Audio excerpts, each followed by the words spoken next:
Pizza তো ছোট বড় সকলেরই খুব পছন্দের একটি খাবার। আর বাইরে ডোমিনোজ বা কোনো রেস্টুরেন্টে খেতে গেলে এত কস্টলি, তাই সবসময় কিন্তু সবাই খেতে পারে না বা আমাদের খাওয়া হয়ে ওঠে না। তাই তো আমি আজকে তোমাদেরকে বানিয়ে দেখাবো মাত্র 25 টাকার ব্রেড দিয়েই কি করে ডোমিনোজের মতন টেস্টি পিৎজা তোমরা বাড়িতে বানিয়ে ফেলতে পারবে। দেখো, প্রথমেই আমি পেঁয়াজ কুচি করে নিলাম, টমেটো কুচি নিয়েছি, ক্যাপসিকাম কুচি নিয়েছি। এই ব্রেডগুলো তোমরা পাশের মিও আমরের যে কোনো স্টোরে পেয়ে যাবে বা তোমরা কিন্তু যে কোনো বেকারিতেও পেয়ে যাবে। ব্রেডগুলো কিন্তু খুবই নরম হয়, তাই খুবই সাবধানে দেখো আমি একটা স্ট্যান্ডের ওপরে বসিয়ে নিলাম। আর 1 চামচের মতন পাস্তা পিৎজা সস আমি উপরে মাখিয়ে নেব। খুব ভালো মতন করে আমি একটা স্পুন দিয়ে মাখিয়ে নিলাম। আর এরপর আমি মাখিয়ে নেব টমেটো কেচাপ। টমেটো কেচাপটা কিন্তু আমি 1 টেবিল স্পুনের মতনই ইউজ করেছি। তোমরা তোমাদের টেস্ট অনুযায়ী টমেটো কেচাপ ইউজ করতে পারো। দেখো, খুব ভালো মতন কিন্তু আমি টমেটো কেচাপটাও মাখিয়ে নিলাম। এরপর আমি দিয়ে দেব ওপর দিয়ে টমেটো, যেগুলো আমি কুচি করে রেখেছিলাম। দেখো, টমেটোগুলো খুব ভালো মতন আমি উপরে বসিয়ে বসিয়ে দিচ্ছি। এরপর আমি দিয়ে দিলাম পনির।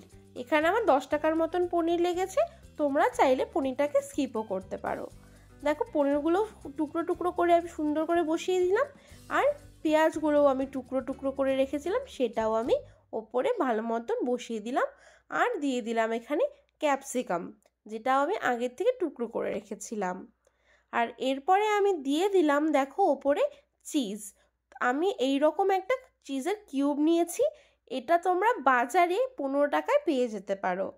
দেখো, চিজটা আমি খুব বেশি করে দিচ্ছি, কারণ চিজটা যদি পিৎজাতে বেশি দেওয়া না হয় তাহলে কিন্তু অত চিজি ভাব আসবে না, তাই আমি চিজটা একটু বেশি পরিমাণেই দিয়েছি। দেখো, খুব সুন্দর ডেলিশিয়াস লাগছে। এরপর আমি বসিয়ে দিলাম ননস্টিকের একটা প্যান। তোমরা চাইলে যে কোনো কড়াইও এটাকে বানাতে পারো। এরপর আমি দিয়ে দিলাম নুন, আর একটা লোহার স্ট্যান্ড নিয়েছি, সেটা কড়াইয়ে আমি বসিয়ে দিয়ে তার উপর বসিয়ে দিলাম পিৎজা।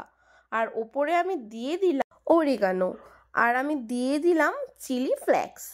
তোমরা যদি অরিগানো আর চিলি ফ্লেক্সটা দাও, দেখবে তখনই কিন্তু একটা দুর্দান্ত স্মেল আসবে। আর এটাকে এবার আমি 10 মিনিটসের জন্য ঢেকে দেব। আর একটা জিনিস অবশ্যই মাথায় রাখতে হবে, এই পিৎজা বানানোর সময় কিন্তু গ্যাসের আঁচটা আমাকে লোতেই রাখতে হবে। দেখো, পিৎজা কিন্তু আমার পুরো রেডি, এখন আমি সার্ভ কিন্তু করতেই পারি।